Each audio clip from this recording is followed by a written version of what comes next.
Hello and welcome to the video. It's that time of year. The NBA playoffs officially start today, so I'm about to fill out my bracket. I actually waited until the games were over last night that decided who was going to be the 8th seed in each conference. And so then I got my whole bracket set up vertically. The idea was horizontally at first, but I decided to do it vertically, so that took a while to set up. So then by 3 a.m., I was ready to record. I recorded it, took about 20 minutes. I was just going to go in and edit it, get it all finished before I went to bed. But then when I popped it into Premiere, I noticed that there was no audio. The recording just had no sound at all. Hopefully this one does. It says it's working. But yeah, so that was really frustrating. And now I have to do it again. Trying to squeeze this in before the playoffs actually start today. I believe at least the Nuggets play at 2:30. I don't know what the first game is, I guess. But maybe it's like noon. I'm not sure. But it is 9:40 a.m. right now. So I'm going to have to cram this in. Hopefully not do as much cutting up. Probably have so far in the video. But the rest of it, try to do somewhat in one take. We'll see. But starting up here in the Eastern Conference, we've got the Cavs versus the Heat in the 1-8 matchup. I do feel like this is going to be a Cavs victory. Call it a hot take, but that's just what I think. That was a joke, obviously. It's going to be a 5-game series, I'll say. I think the Heat will get a game just because, the Cavs struggled a little bit down the stretch of the season compared to the great regular season that they had all year long. And then also the Heat just kind of come alive in the playoffs. The Celtics over here in the 2-7 against the Orlando Magic. This one is also going to be a victory for the higher seed. But I think this one goes 5 as well. I think the Magic are pretty feisty. You can get a game off the Celtics also pretty known for playing with their food at times. And so that's how I think that one will go. And then the Pacers versus the Bucks in the 4-5.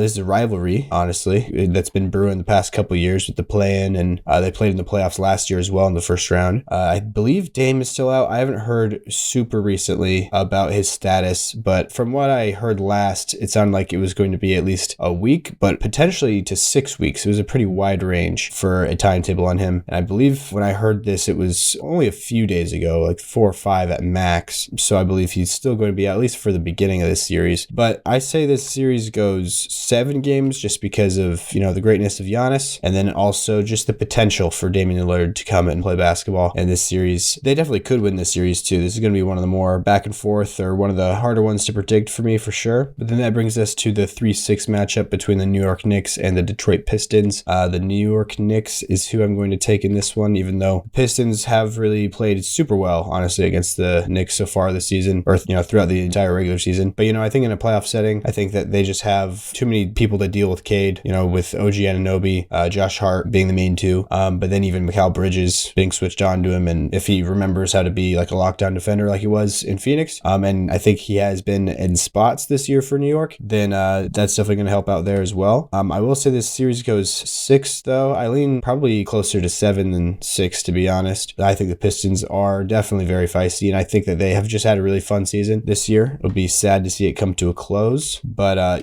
what more could you ask for after going 14-68 or whatever they did last year? But then down here in the West, we've got the Oklahoma City Thunder and the Memphis Grizzlies in the 1-8 matchup. I think this is going to be the only sweep I predict, at least in the first round. We'll see what happens in the second round and so on and so forth. But at least in the first round, this is the only one that I think is going to be a sweep. But yeah, so we got the Oklahoma City Thunder into the second round. They've had a great regular season, obviously. Going to have the MVP on their team. 68-14 was their record on the year. One of the best teams of all time. I think they have the best point differential in NBA history. And they, at least for most of the season, I don't know if they finished with this, but they had, for the vast majority of the season, the best defensive rating in NBA history when compared to league average for that season. They were holding teams to like 106 points per 100 possessions, which is just unheard of. And over here in the 2-7 matchup, we have the Rockets versus the Warriors. And this one, I know this is the popular pick to pick the Warriors here. They're definitely favored as, the only upset that I have so far, at least, I believe. Yeah. So yeah, I know that's the popular pick, but I do think that the odds should be closer than they are. It looks like from what I saw last, at least, that the Warriors had a pretty comfortable lead in the gambling odds. But the Rockets, they've guarded Steph this season better than anyone has. They've got multiple guys like Fred VanVleet, Dylan Brooks, Amen Thompson that can all,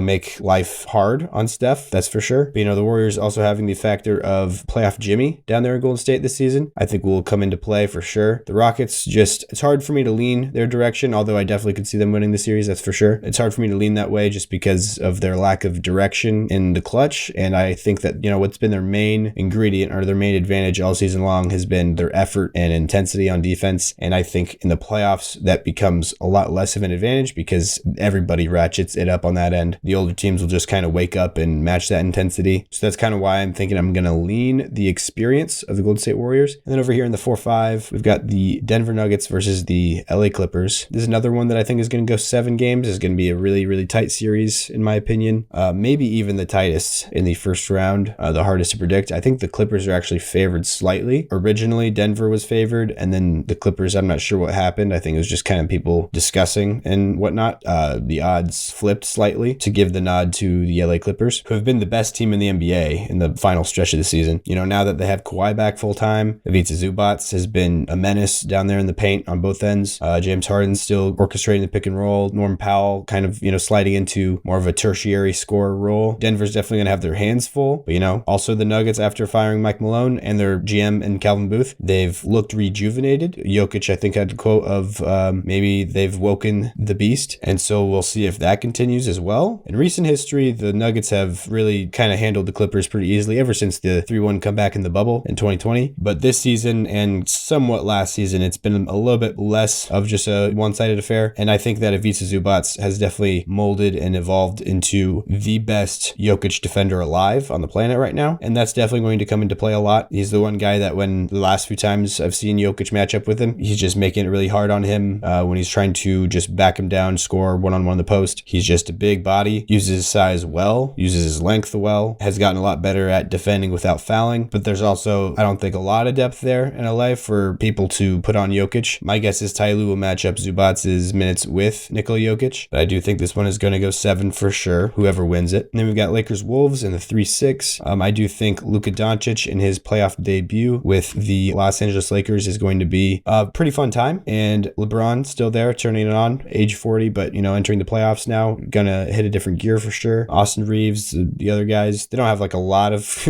depth after that, but those top 3 is definitely very, very good. And then they've got good wings and guards behind that for sure. Just not a lot of size, obviously. Jackson Hayes really being like the only big guy, and then Alex Len, who I don't know if is even going to be playable in the playoffs, but he's there, at least for some size they can throw at somebody. But Luka loves to pick on Rudy Gobert in the pick and roll, so I wouldn't be surprised if this is yet another series where it looks like Rudy Gobert just can't be played on the floor, despite how good of a player he is overall, especially in the regular season. But just in this specific matchup with Luka, it's just going to be tough. He'll be isolating on him like every single possession. So that's how I feel about that one, bringing in the Lakers into the second round to face the Warriors, which these two series here on the right side, the Celtics and the Knicks and the Lakers and the Warriors, are going to be two of the best series possible for ratings, for the NBA, TV ratings, that's for sure. Of 4 of the biggest markets in the NBA. I take that back, probably is the 4. Maybe Chicago. I don't think Chicago cracks the top 4. I think they're probably 5th, I would wager. So I think these 4 are probably the biggest 4 markets there are. The only negative with this, I guess, is that it's coming in the second round, but at least they're getting it. I don't think this happens most years, that's for sure. But looking at Cavs Pacers over here, I'm going to take the Cavs out of this one as well. I'll say this one goes 6 games because the Pacers are feisty, that's for sure. And this is where I will make myself smaller, so I'm not blocking the conference finals. There we go. Yeah, bringing the Cavs into the Eastern Conference Finals here. And then over here in the Celtics versus Knicks series, I'm going to take the Celtics. I'll do this one as 6-gamer as well. But I do feel like that series is going to be fun for sure. The Knicks really assembled that squad, I think, in preparation for going up against the Celtics,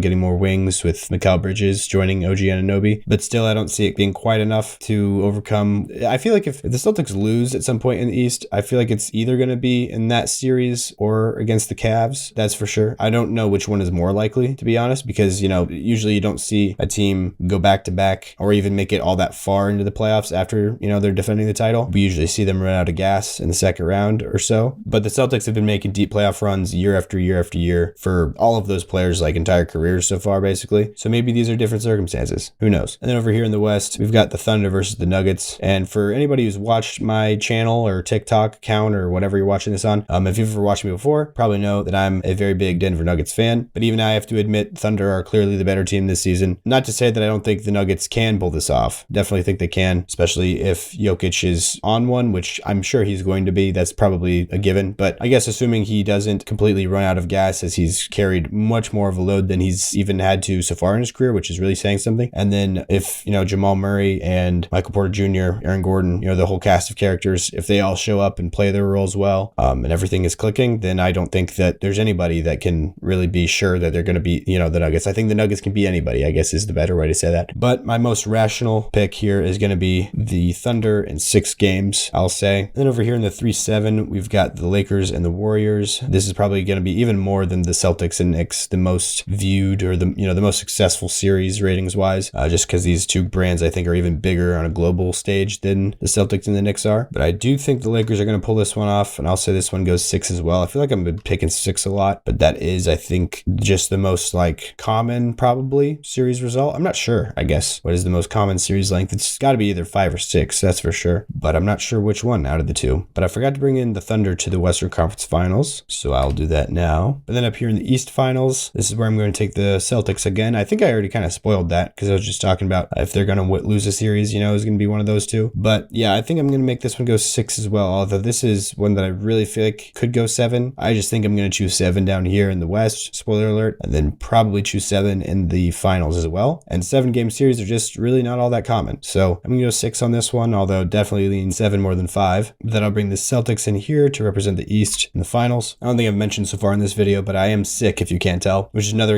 just unlucky timing with trying to get all this stuff done. Then down here in the West finals, we got the Thunder versus the Lakers. And I do think I'm going to take the Thunder in this one, but like I said, I think it's going to go 7 games. I could see this one definitely going 6 though, for sure. I guess I just slightly see it being closer in the Lakers' favor than the Cavs versus Celtics one, just because Luka, kind of owns the Thunder, but them having such a lack of depth and everything, I just think they won't quite have enough to get over the hump against the Oklahoma City Thunder, who are just stacked, and I think this is just their year, so they'll make it in here as the West representative. And so now on to the NBA Finals. I'm going to take the Oklahoma City Thunder in a hard-fought 7-game series over the Boston Celtics, and that will make Oklahoma City Thunder, for the first time in their franchise history, if you don't count the Seattle Supersonics, which I personally don't really when I talk about the Thunder or I think about the Thunder. But last time the Thunder were in the finals, and the only time I believe the Thunder have ever been in the finals, was 2012, where they lost in 5 games to the Heat. But here 13 years later, I think it's going to go a little bit differently, and they are going to end up the NBA champs of 2025. But yeah, so that would be my prediction. I feel actually a lot better about this than most years. Every year that I've done this so far, which I think this is going to be the 3rd or 4th year that I've done this, every other year I've not felt good about it at all. But this year, on almost every series, honestly, I just feel better. I don't know why. I guess I wouldn't be surprised if I'm wrong on a lot of them, but I just have a better lean each direction, it feels like, than most years. It's easier for me to come to each decision. Maybe that's just a testament to how much better I think the Thunder are this season than everybody. I think the Celtics are just as good, if not better than them. I just give the Thunder the edge because of the Celtics trying to go back to back. Like I said before, it's just an extra challenge on top of it. But yeah, so like I said, those are my predictions for this year. Thank you for watching. Please enjoy the NBA playoffs this season. I hope I do as well. I hope the Nuggets do good. I hope everybody's teams do good, although that's not really possible. But yeah, thank you for watching. Appreciate it. I'll see you guys next video.